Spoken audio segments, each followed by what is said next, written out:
नमस्कार मित्रों, आज के इस वीडियो में हम जानेंगे 12वीं क्लास के हिंदी विषय के पाठ 3 जो है संपूर्ण क्रांति, जिसके लेखक हैं जयप्रकाश नारायण, उनके जीवन परिचय के बारे में जान लेते हैं। और अगर आप इस चैनल पे नए हैं, पहली बार आए हैं, तो इस चैनल को MSc मुन्ना कुमार चैनल को जो है सब्सक्राइब करना बिल्कुल ना भूलें। तो चलिए शुरू करते हैं लेखक जी का जीवन परिचय। देखिए, भारत के प्रमुख विचारक, क्रांतिदर्शी नेता तथा विद्रोही स्वाधीनता सेनानी जयप्रकाश नारायण जी का जन्म जो है 11 अक्टूबर सन 1902 के दिन उत्तर प्रदेश के बलिया और बिहार के सारण जिले में फैले गांव जो है सिताब दियारा में हुआ था।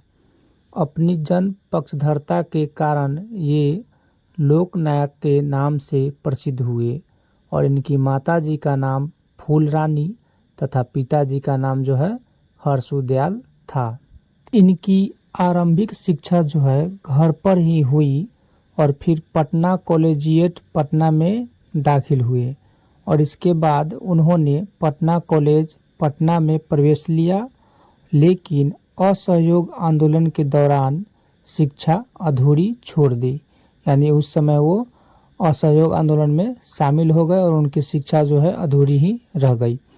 और सन 1922 में ये शिक्षा प्राप्ति के लिए जो है अमेरिका चले गए। कब चले गए? 1922 ईस्वी में। और वहाँ इन्होंने बर्कले, कैलिफोर्निया, विस्कॉन्सिन, मेडिसन आदि कई विश्वविद्यालयों में अध्ययन किया, लेकिन मां की अस्वस्थता के कारण ये PhD न कर सके और फिर क्या हुए, स्वदेश को यानी अपने भारत में लौट आए। फिर वो आगे चलकर सन 1929 में कांग्रेस में जो है शामिल हो गए तथा सन 1932 में सविनय अवज्ञा आंदोलन के दौरान जेल भी गए। कब गए? 1932 में। किस कारण? सविनय अवज्ञा आंदोलन के कारण। और इसके बाद उन्होंने कांग्रेस सोशलिस्ट पार्टी के गठन में क्या हुआ, अहम भूमिका निभाई। और सन 1939 तथा 1943 में भी ये क्या हुए, जेल में गए। और सन 1942 के आंदोलन में इन्हें विशेष प्रसिद्धि मिली। और स्वतंत्रता प्राप्ति के बाद यानी 1947 जब हमारा देश आज़ाद हुआ, उसके बाद 1952 में प्रजा सोशलिस्ट पार्टी के गठन में इनका महत्वपूर्ण योगदान रहा। और इसके बाद ये सक्रिय राजनीति से अलग हो गए। यानी उसके बाद क्या हुआ, वो राजनीतिक से बिल्कुल ही अलग हो गए। और सन 1954 में ये विनोबा भावे के सर्वोदय आंदोलन में शामिल हो गए। फिर क्या हुआ, आगे चलकर हुए सन 1954 में विनोबा भावे के सर्वोदय आंदोलन में शामिल हो गए। और सन 1965 में इन्हें समाज सेवा के लिए मैग्सेस सम्मान प्रदान किया गया।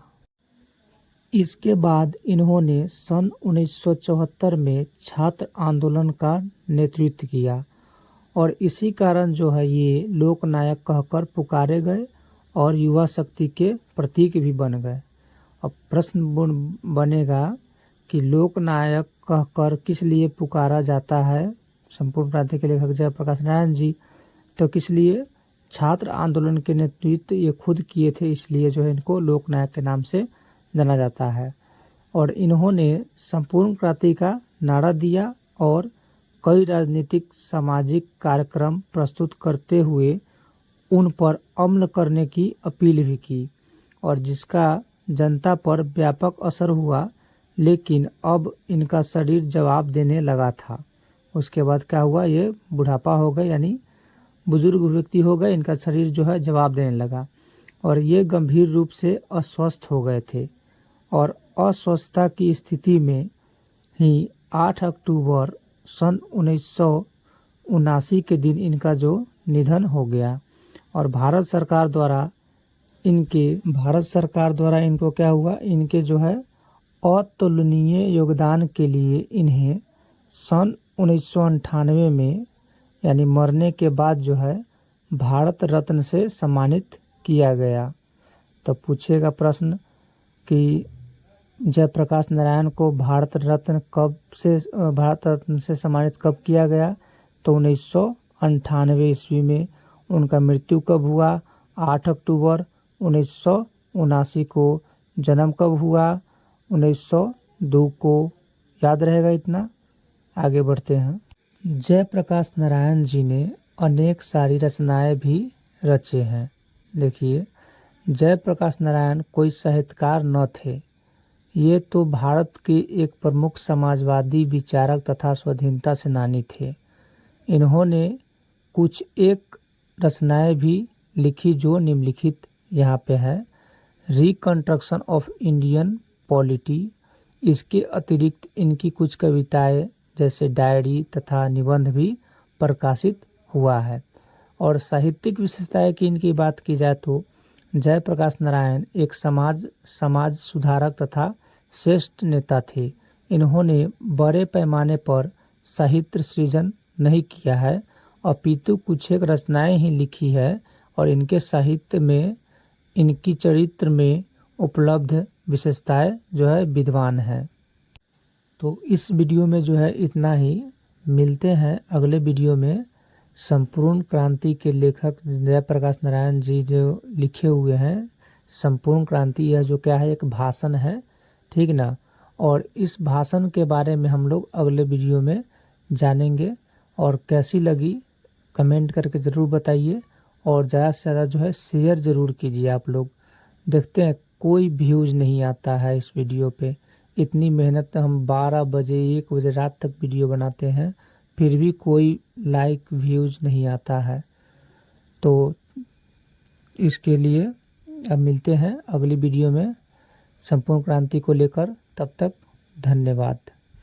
नमस्कार। आज के हम इस वीडियो में जानेंगे संपूर्ण क्रांति पाठ के सारांश के बारे में, जिनके लेखक जो है जयप्रकाश नारायण जी जो हैं, ठीक ना।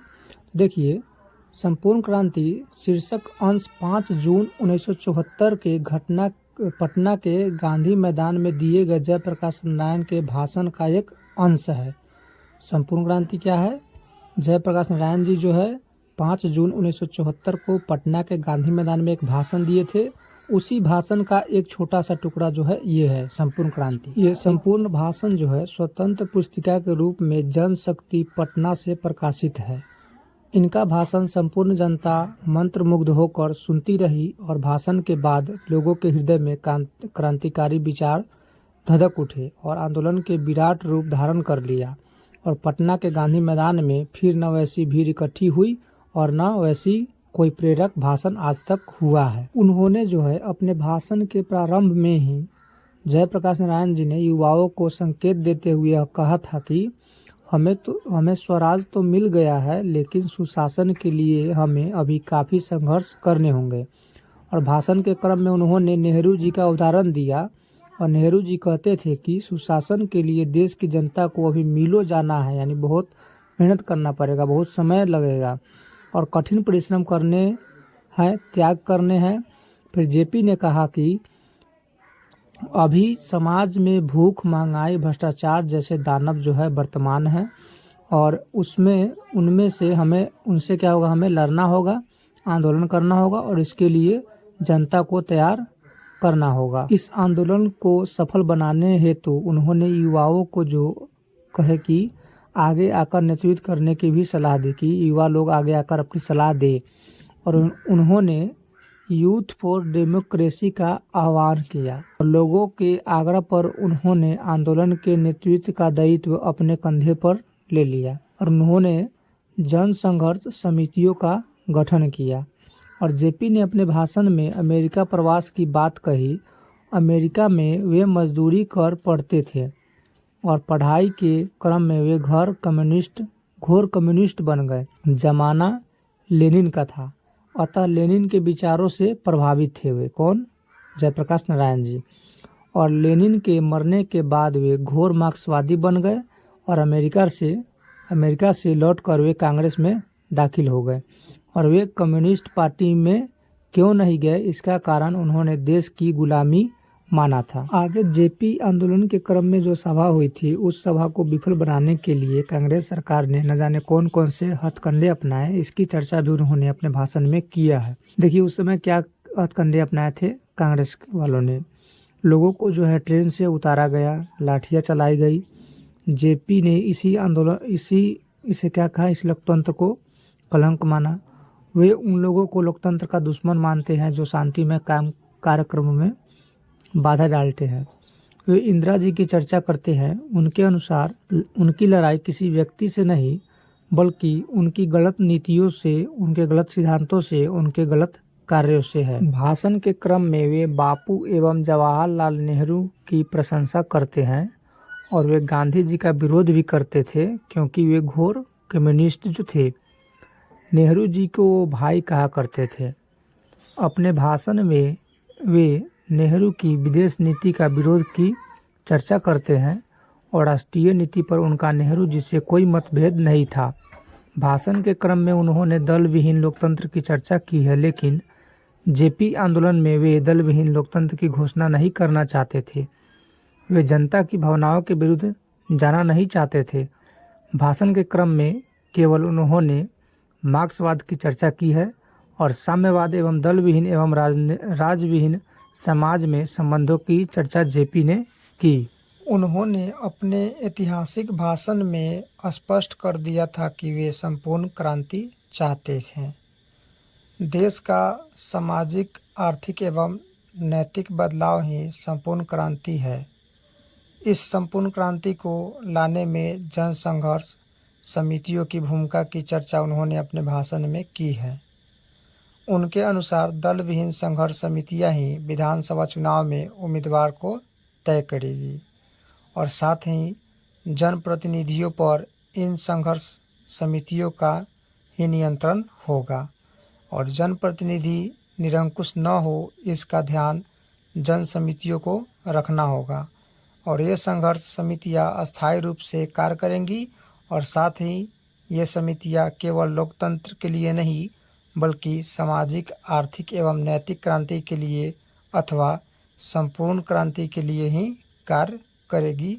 ये वो अपने भाषण में कह रहे हैं कि जो भी हम समितियां बनाएंगे, जो भी उम्मीदवार होगा, वो सब समाज के लिए ही कार्य करेगी, लोकतंत्र के लिए नहीं। तो ये थी जयप्रकाश नारायण जी की दी हुई भाषण, जो पटना के गांधी मैदान में उन्होंने दिया था। संपूर्ण क्रांति का नारा उन्होंने ही दिया था। तो यह वीडियो आपको कैसी लगी कमेंट करके ज़रूर बताइए और साथ ही अपने साथियों में जो है शेयर करना बिल्कुल ना भूलें। मिलते हैं इसी पाठ के अगले वीडियो में, इसी पाठ का क्वेश्चन आंसर के साथ। तब तक के लिए धन्यवाद।